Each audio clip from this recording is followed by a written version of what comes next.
Hi, everybody. Hello, welcome. Hey, Ray. Hello there, Jennifer. Hey, we're here to talk about one of our favorite topics. Everybody knows. I hope you know. If even if you don't, welcome to the conversation about the Better Man Conference and healthy masculinity. A topic that makes me smile. Actually, yes, I've had my struggles, but you, Ray, and what you represent, and the conversations that we have, and the group that we're going to be convening in November is so healing, so powerful, so important. It does make me smile. It like warms my heart. And I feel healed just by the fact that these are spaces for, male leaders to come and explore, their relationship to inclusion, to diversity, to equity, to patriarchy. And, this is one of those few places where that honesty, that rawness, that courage is held in a safe container. And I commend you for what you've built because, it's truly inspiring and too rare.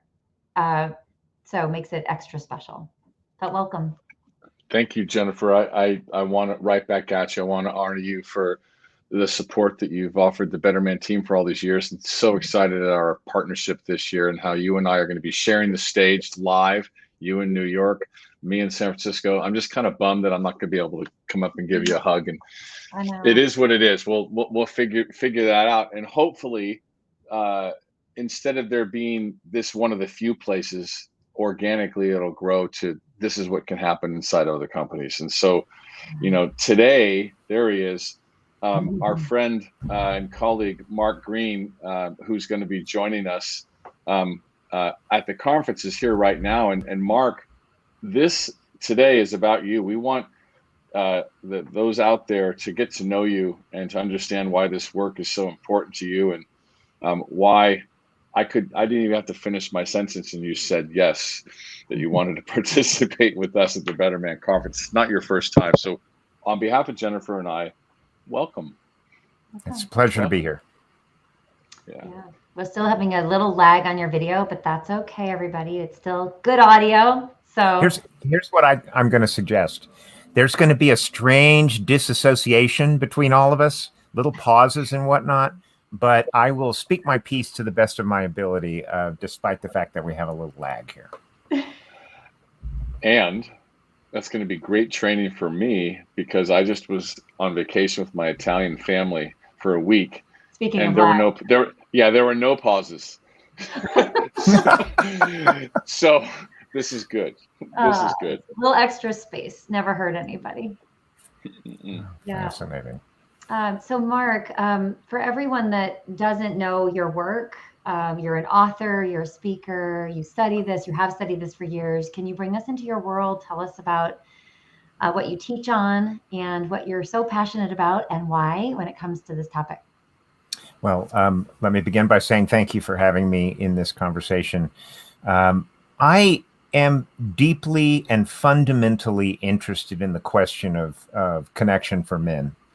Because I think that what I've discovered over the course of my own life and in the work that I have done around masculinity and man box culture is that the fundamental challenge that we face as men is that we spend our time performing a version of masculinity that isn't actually fully authentic to us, and in some cases not remotely authentic to us. And that creates a lot of disconnection, a lot of anxiety, a lot of isolation for men.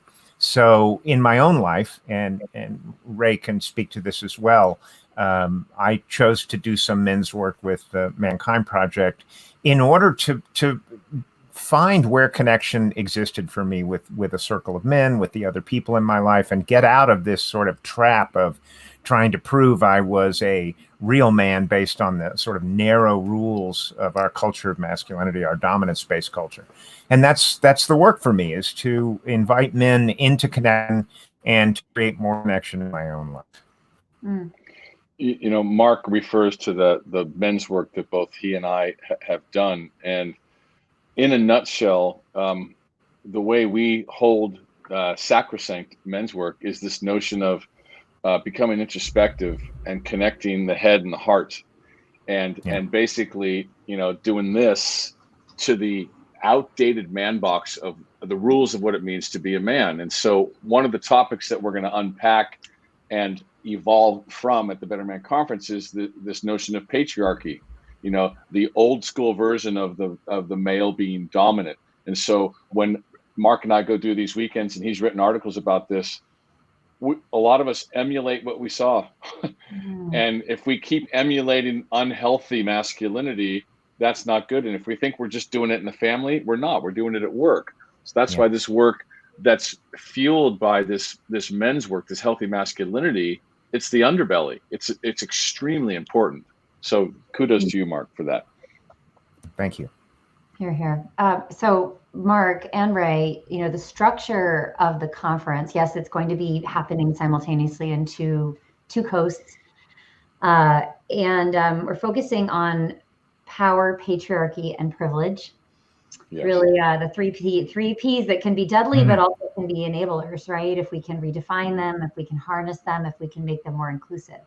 So Mark's place in the agenda is sort of right in the middle, after our colleague at JBC, Elfie Martinez, tees up the conversation about power. And you're going to be focusing on patriarchy, Mark. So I wondered, how are you envisioning this piece of the day as we layer on the learning? What are the connection points you're hoping to make with the concept of power redefined, which I know what Elfie's going to do. He's going to rock it. He's just an incredible person. And by the way, everybody, we're going to do a LinkedIn Live with Elfie Martinez in the coming month or two. But Mark, tell us about your vision for your session. What do you hope people feel, learn, reflect on? What's going to be hard? Anything you'd like to share to whet our appetite and excite us for the topic?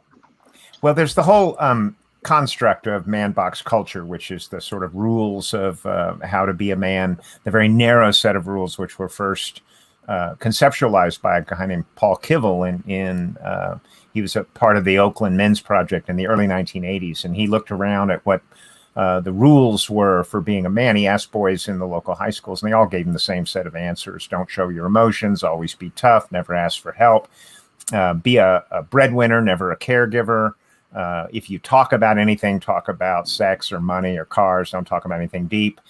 And the darker side of the rules of the man box included be heterosexual, not homosexual, and have power over women and girls.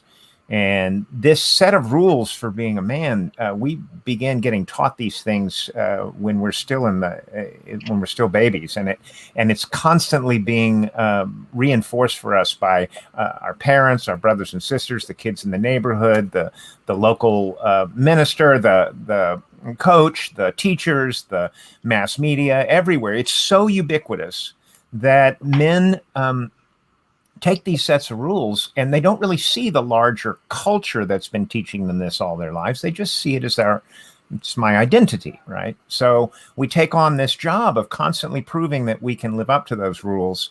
And the end result is that boys are trained out of connection, out of these close friendships that we have when we're young. Niobe Way has written a book called Deep Secrets. She's revealed a lot of her deep research.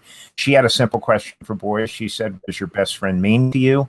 In early adolescence, boys say, I love my best friend. They say, without my best friend, I'd go crazy. By late adolescence, they're disengaging from these friendships because they're trying to prove they're not little kids, girly or gay. And in that moment, their suicide rates become 4 times that of girls their age. And that speaks so eloquently to the loss that we suffer as boys and men, the loss of connection.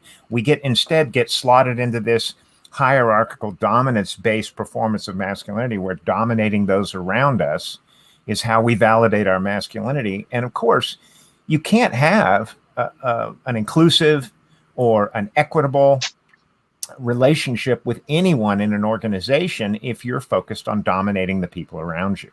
So it's very bad for us as men in terms of our the threat of constant isolation and loneliness, but it is also absolutely harmful to our careers and our professional lives.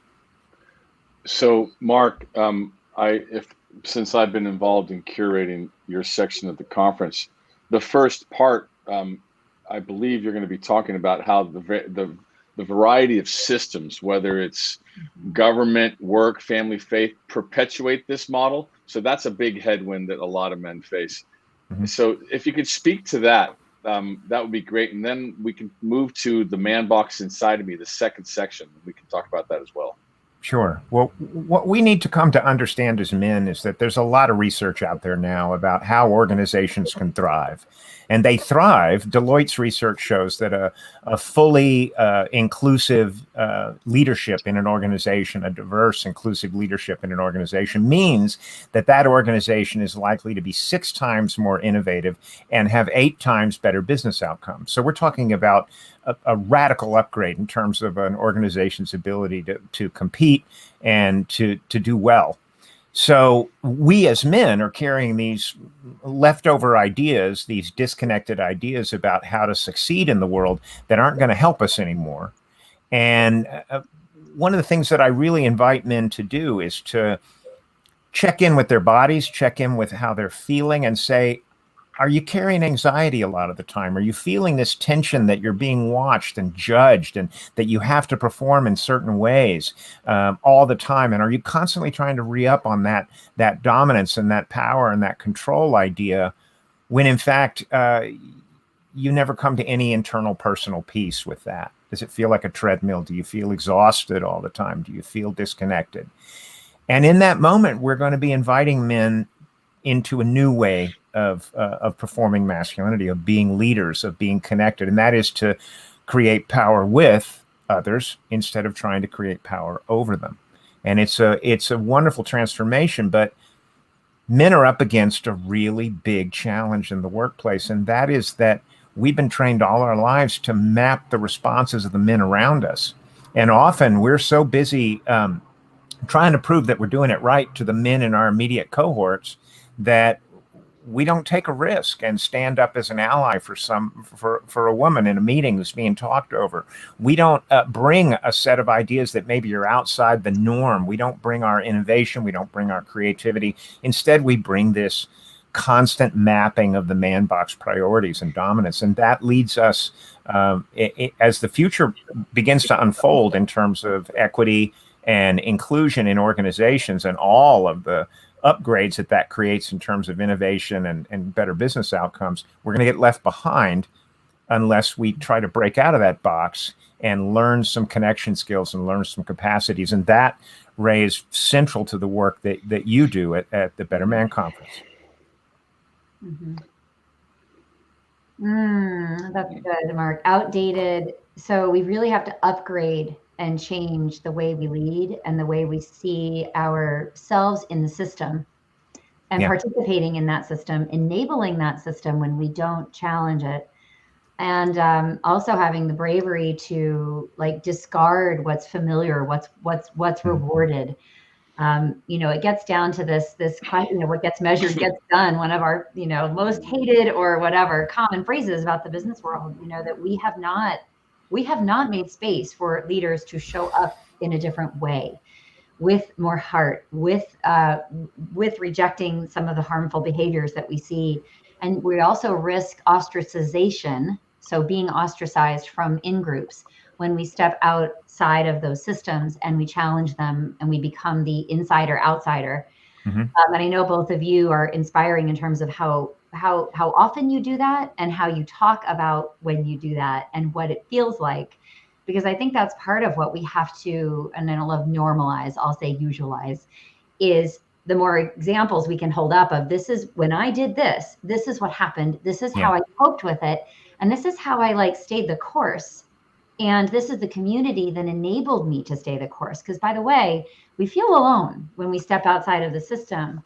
But actually, this is what I love about this conference, that we are all making time to shore each other up with what really comes down to,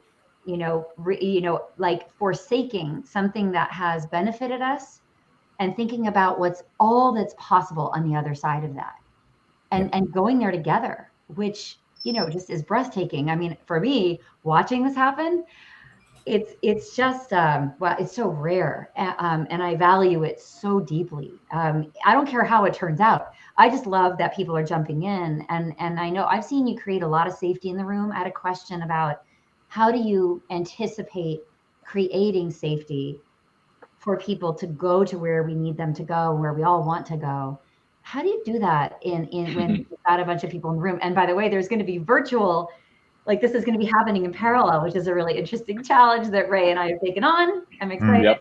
Yep. But so the smart guy answer is I'm going to do what I always do in men's weekends, but outside of me being funny guy, I have to be willing to go first.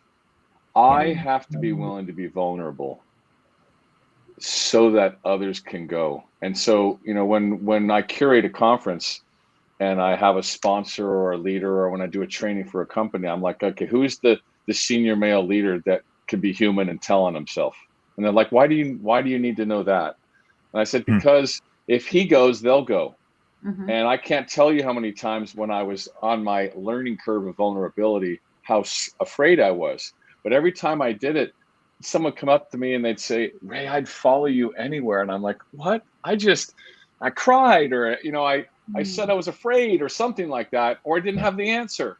And every friggin' time. So that's how I've developed my superpower of vulnerability. So in the conference, I think it was in 2019, a woman in the audience said something, and I had a moment where I could choose to bring attention to what she said, and I chose to do it, and then I thanked her for it. But then I said, thank you for your vulnerability.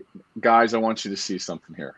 And I said, my question is to the women in the room. I said, if I, as a man, admit to you I'm afraid, don't have the answer, or I'm sad, or what, any other vulnerable share, do you trust me more or less?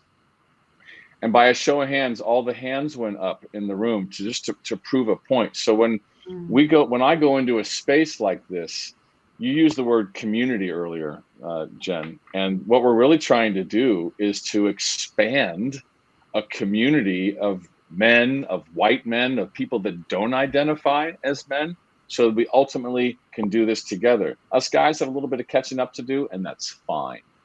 Yeah. So long-winded answer. Mark, you want to chime in on that? Well, I will tell you this.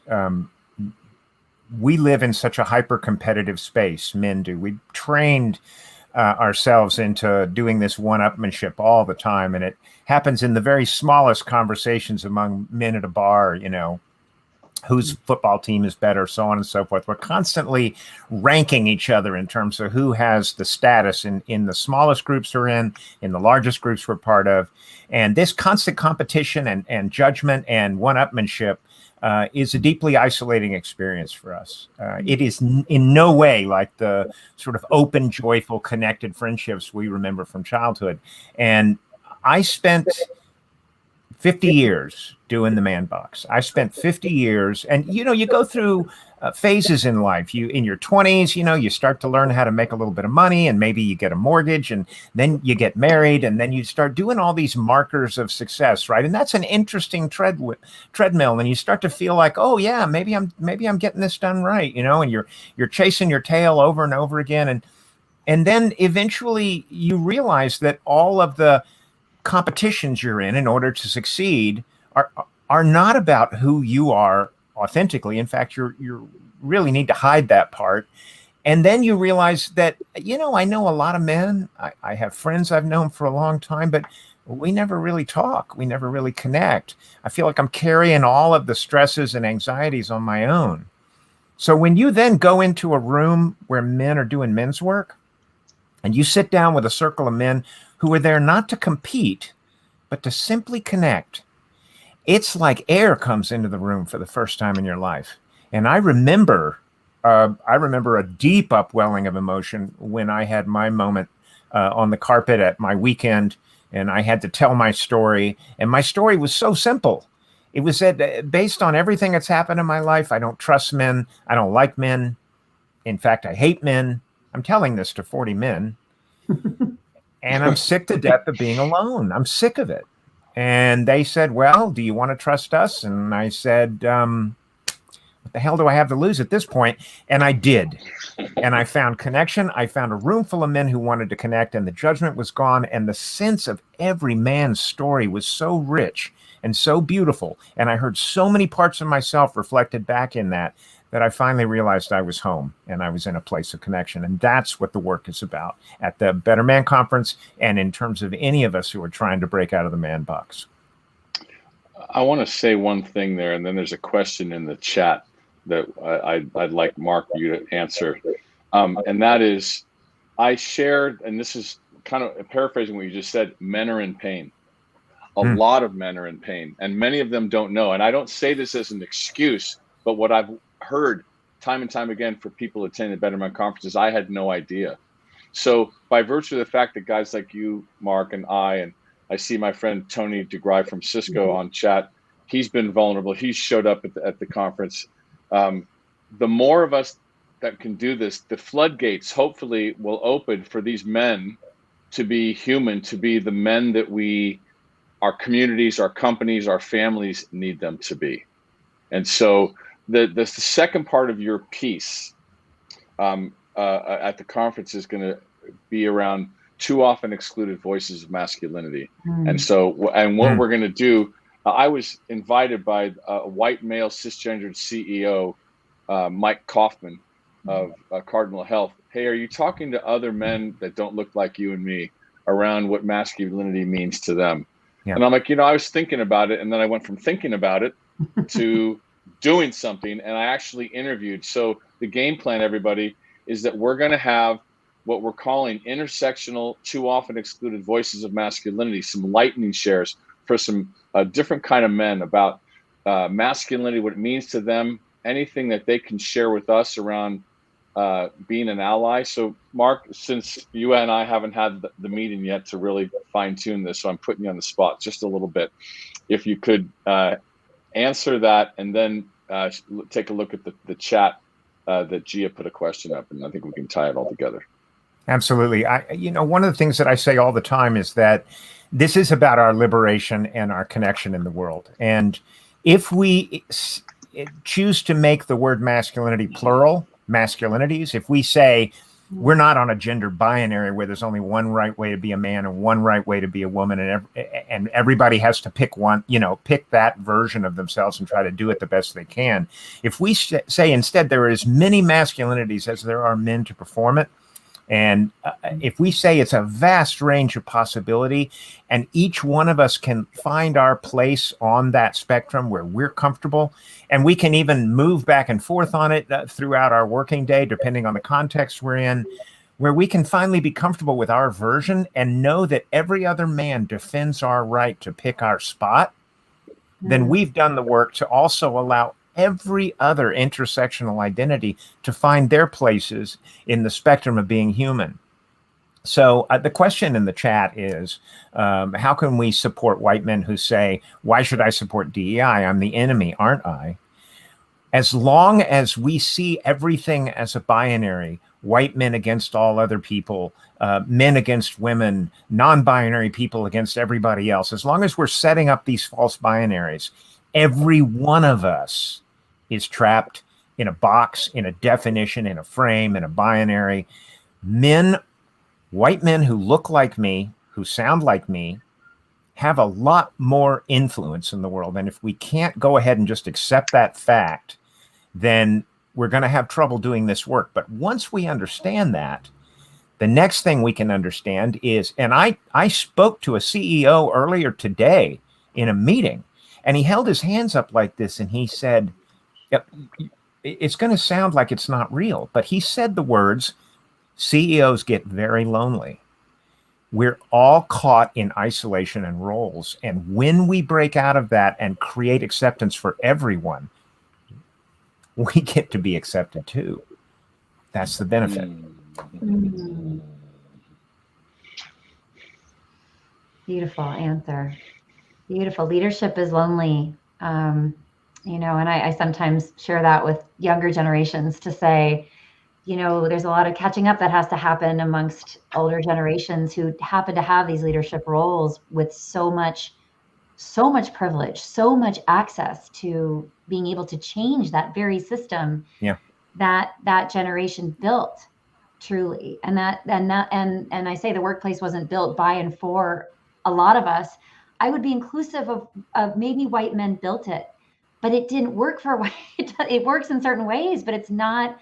It is not, has not changed with the times. It hasn't been good for the human, regardless of our identity. It's just that some of us may be more comfortable in the system because it's more familiar to us and it works for us.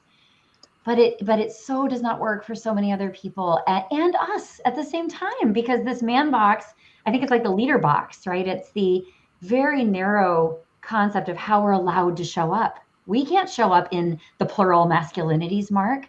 Like, no leader will tell you that they can. And it's extremely constraining and unhealthy for us. We may not see it that way, but these are the kind of aha moments that happen in the room, where people begin to realize that the system that feels comfortable is like the boiling water, boiling water that the frog is in.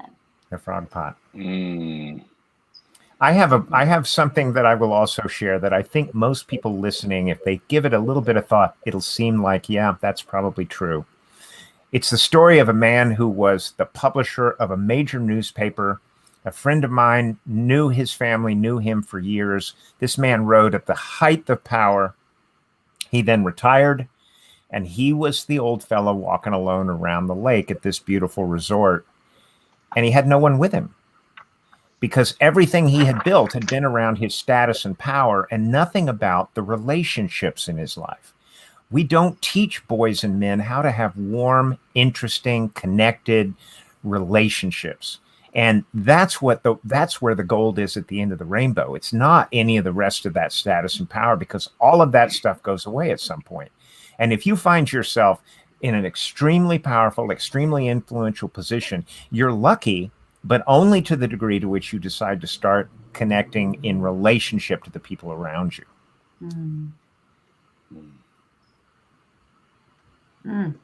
We have another question in chat. What would be the most careful way of telling a man, get out of your box, without raising offense or defensiveness? I need the right words.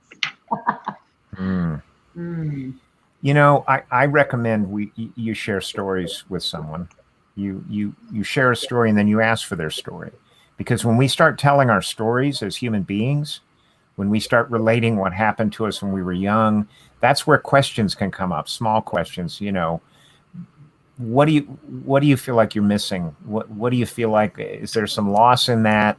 Because in my experience, when men start to talk about the real stories that are going on for them, not the wins, not the aggression, not the victories, not the sports, but the real stories that are going on for us, and they find out someone will hold space for that, you start to discover the human being and the arc of their experience. And it is in there that we can invite people to make some changes. Yeah. The only thing I would add is, and there's a fine line between calling in and calling out. Yeah. And what Mark exemplified was more of the calling in and a tactic of telling stories. The only thing I would add is invite him into a conversation and say, hey, are you open to having a conversation with me around this? And one of the things that I find very effective is, and this is going to require some courage, and you have to discern if this individual is safe for you to share the impact. Yeah. Yeah. And to maybe even say, listen, it may be that you didn't mean it, but if you and I are going to work together and be colleagues together, are you open to a truthful two-way conversation? He may or may not. So you want to ask some of those questions ahead of time and then determine around your own safety. Because I'm conscious right now, here I am, a white cisgender guy, telling you to go ahead and tell a guy to get out of his man box and share impact. So I want to make sure that it's coming across in such a way that you can screen. Yeah, I would add, remember too, to encourage positive behavior. You know, I think some potential allies in training, as we'll say, maybe exhibiting allyship, maybe, you know, who knows, intuitively or something they do intentionally, but maybe it backfires. But I do think too, encouraging, saying this really helped, or I loved where you were going with this, or this was made me feel seen, or when you did this, this felt like allyship to me. I appreciate that. And I think a lot of potential allies don't even see themselves operating in the system and may not see the nuggets that they can build on. And also, it's so easy to be critical of ourselves and sort of feel that we're in the shame of, I got that wrong, or I don't know what to do. We need to help by, I think, reflecting inclusive leadership back to people when they exhibit it, when they try it, and remembering that don't make perfect the enemy of the good. I think making space for that, and really like making that overt in our relationships with each other, to say, I don't expect perfection. What I expect is effort. Simply put, effort matters to me. Doesn't, it will be imperfect. By the way, it will always be imperfect. You cannot, hope to have a skill that you haven't practiced and developed a muscle. It's not a weight that you can lift yet, but we can encourage the journey and create psychological safety for men to begin to deepen, to storytell, to get vulnerable, comfortable being uncomfortable. Also to see themselves in all the diversity dimensions too. I think too, a lot of people are like, well, I'm not diverse. That's kind of a classic. I'm going to sit on the sidelines because I have nothing to contribute, because as it has been defined, perhaps they're like, well, I'm not this and I'm not that and I'm not that. This is why I really endeavor to broaden the aperture and the number of, I guess, characteristics, life experiences, not to invalidate the very painful experience of things like racism, homophobia, sexism not to create an equivalence, but to broaden and deepen the ways that we can see human souls and the stigma and the struggles that they've had, as a way to empathize, not create an equivalence, but a way to get into it, a way to talk about it. I've had executives share with me, as I define it, then they step in and say, well, I want to get vulnerable here and practice this, Jennifer. I grew up in an alcoholic, abusive family. Or I lost a kid to suicide recently. Or I struggle, nobody knows that I have a disability. So creating space, I think, for almost anyone in this world to walk through and into conversation is a beautiful way to enable people to feel seen in the work. And then from there, we can get into the more sticky, tricky, uncomfortable topics that we need to get to. But I kind of think a lot about how do we engage with folks and get them into the conversation, come in the water's warm, and then build the capacity in that muscle so that we can have the tougher conversations, because they are tougher. They need to be tough, but you can't kind of throw humans into the deep end and say, okay, well, if you drown, it's not my business. I don't want to treat humans that way. I'm not interested in that.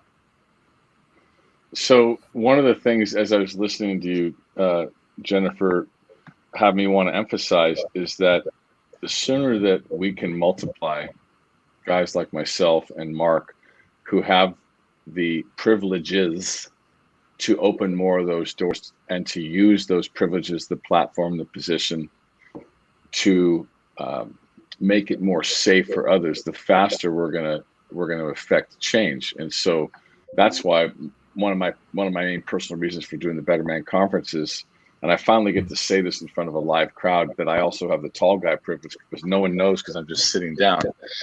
But to get more and more and more and more men to utilize those privileges to open up the door. And for these guys, if they can understand the distinction between earned and unearned privilege, to not vilify themselves for being white, to not go down the path of white guilt or white male fragility, as I call it, and to step into white male ability and say, okay, what are all these things I have, these advantages that I have?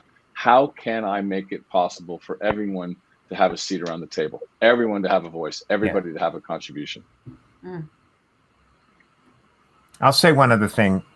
We talk about everybody having stories that are hidden, but I think one of the great collective stories of men is that and I say this often to women in the audience, I'll say it's important to understand how brutal man box culture is, how brutal domination-based masculine culture is. It has to be brutal in order to take those joyful young boys. You see the friendships of young boys, and they're so rich and so alive and so full of love and meaning and connection. How much bullying and trauma does it take to get boys by late adolescence to willingly give up those friendships? What is going on there, right? And the degree to which boys are trained out of connection, that takes a lot of violence and a lot of bullying and a lot of threats. So the culture itself is causing men to disengage from human connection, and that the distance between a boy and his adult self. So many men have grief about loss that they can't even name, because it's that sense of connection that's gone from their partners, from their kids, from their parents, from their friendships when they were young. That loss is what we're after. That's what Ray and I are hunting, and that's what Jennifer's hunting. We're hunting that loss because we want to take it out of the picture and replace it with connection. Well said. You know, I think it's possible to be of a culture and step outside of it and look at it objectively. You know, and I think that's where people get stuck. It's almost like you're betraying something, and it feels like you're losing something. I mean, as dysfunctional as it is, it's what you know. You know, it's like white culture. I mean, everything we've learned to be in it and yet be critical of it is so important to be able to do both of those things. And I think we are capable of this. We absolutely are. Every day, every minute, every day, I'm trying to do that. You know, I'm challenging from within and challenging myself to see the water I'm swimming in more objectively, and to be critical of it, and to then be a part of reshaping it. So, you know, I just love, I mean, a day is not enough time, you know, to have with folks at the Better Man Conference, everybody, but it certainly is a beautiful start of a lot of things. And I know these communities and these conversations spin out of this too. I mean, they continue in this beautiful way. And like Ray, you said earlier, you know, wouldn't it be incredible to create environments like this within the workplace for these kinds of discussion, this kind of work?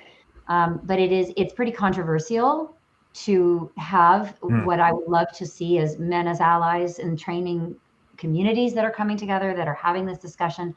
And I wish it weren't so controversial, because it needs so much healing. So maybe everybody can kind of think about, you know, what is the controversy of this when we have such beautiful, you know, souls that need to be unlocked from this, and to connect and to heal and to utilize power, privilege, platform, you know, to shift the systems. To me, this is a priority. And there's nothing controversial about it. And yet we're in these binaries, by the way, like you all just identified, right? That it makes it not okay, even the permission to have this exact conversation is what's so like problematic, I suppose. But I think it's problematic not to have it, and will continue to perpetuate these systems that have caused harm. Well, thank you for that. Mark, you go ahead and then I'll go. Well, I was just going to say, over the course of the last 15 years that I've been in this work, I remember 15 years ago, there was a lot of anger and frustration in the feminist community about where resources were being allocated for this work, for self-reflection, for change work.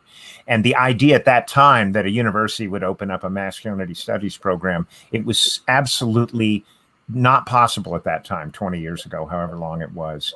But I speak to a lot of women who self-identify as feminists, who are activists, who are coming quickly to understand that men need to do their work, and sometimes they need to do that work within this masculinity conversation, and that we need to help young boys and young men grow up in a different way. And the only way we're going to do that is to give men a chance to have their own places of healing and connection. And so I don't think there's as much resistance now as there was maybe 2 decades ago. And that's a very hopeful sign for me, that everyone's coming together around this question of what do men need to be doing in terms of their own work.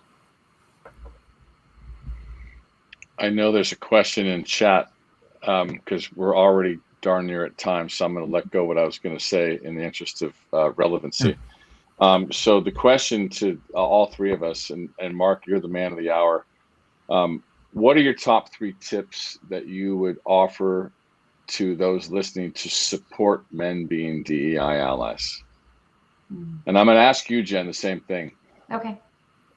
Well, I'm always reminded of your language, Ray, open-hearted leadership.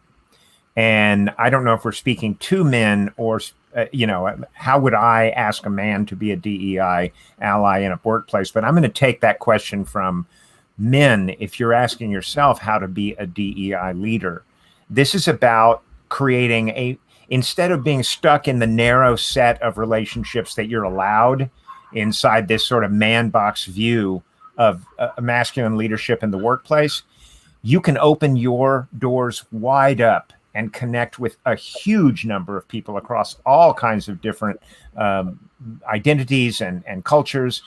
You get the rich, full life you want if you just lean into this idea of being more open-hearted. And in that process, look around you to the people who clearly need your support, who are clearly taking some kind of microaggression or some kind of unfair bias based from someone around you. And it's likely going to be someone who looks and sounds like you. Put your hand on that man's shoulder and say, hey, I want to talk to you about what I saw. Can you help me understand why you said what you said? And do you understand the impact that had? And then finally, I would say as men, stop being afraid that we're the bad guys. Stop being afraid to connect because we think, oh, that person's not going to want to talk to me. I represent the problem, right? And instead have the courage to reach out and connect and deal with whatever happens initially in that process, but be open-hearted and be present. How do I follow that? Don't be, actually talk about being imperfect, talk about not having the answers, normalize, usualize that, start to role model that. I think I'm unsure. This is how I'm feeling. The other thing, I think we speak so much from the head. I wish we could have learning organizations where we spoke about this is what I'm experiencing. This is how that hits me. And naming that courageously when it makes us feel confused or ashamed. I think, Ray, you do this so well. Both of you do this. You say, this is my head speaking. This is my heart, what this is feeling. And when we can begin to have that conversation heart to heart about the language of the heart, which is, we're getting to I get this cognitively, but I think we're never really going to go where we need to go if we don't embody this and really dig up, so I'm studying my allyship behaviors. I'm checking my box. I've had the conversations. I've sought people out, but I'm not really kind of looking at myself and sharing what my journey feels like. And Ray, I think the example you used earlier to say how many people trust me more in this moment, and you saw all those hands go up. Mm-hmm. So we need to be speaking from head, heart, hands. Yes. Right. Kind of all the time. And so let's check in and notice, where am I more comfortable speaking and operating from? Am I leaving a part of me out of this that would be actually the sort of that thing, that accelerant that would enable connection and that will become comfortable with practice. That's my other piece of advice. This is going to feel awkward. It's going to feel strange. It's going to feel, I don't know, I can't predict the outcome, and therefore I don't want to try it. This is unpredictable. And Mark, you just said, I don't need to know the outcome of this conversation in order to go into it. And we may be really surprised. We may be, if not what you predict, it almost never is, actually. Mm-hmm. And it end up with a deep connection that really lasts and that transforms both sides. So too, I think let's not predict. It's like me being LGBTQ, every person when they come out, they think they know. They think they know it's going to be a really hard conversation and, it's going to be bad. And 90% of the time people say, I was so blown away. I was blown away. And I underestimated, I miscalculated. I waited too long. And I think there's a parallel here. There's a lesson in that. And that was true for me too. I waited too long and I completely underestimated what people are capable of. So let's have that space and grace and belief in each other, that we can go to where we need to go, and that we don't know what's going to happen. And there's so much available to us. Yeah. Thank you for that, Jen. Melanie was the one who asked the question. So what I would say to you, Melanie, is in the beginning of my book, Showing Up, I talk about how men care. Most men care. So the first thing is assume positive intent that men care. They care about their families, their colleagues, their friends, respect, their livelihood, success. So ask them what they care about. Invite them in. And most guys, just using myself as an example, if you ask them for some assistance and say, I could use some support, they'll listen, and let's have a conversation. And then everything that Mark and Jennifer said, share your stories, do all that kind of stuff, it can all kind of come together. And last but not least, hey, shameless self-promotion, invite them to the Better Man Conference.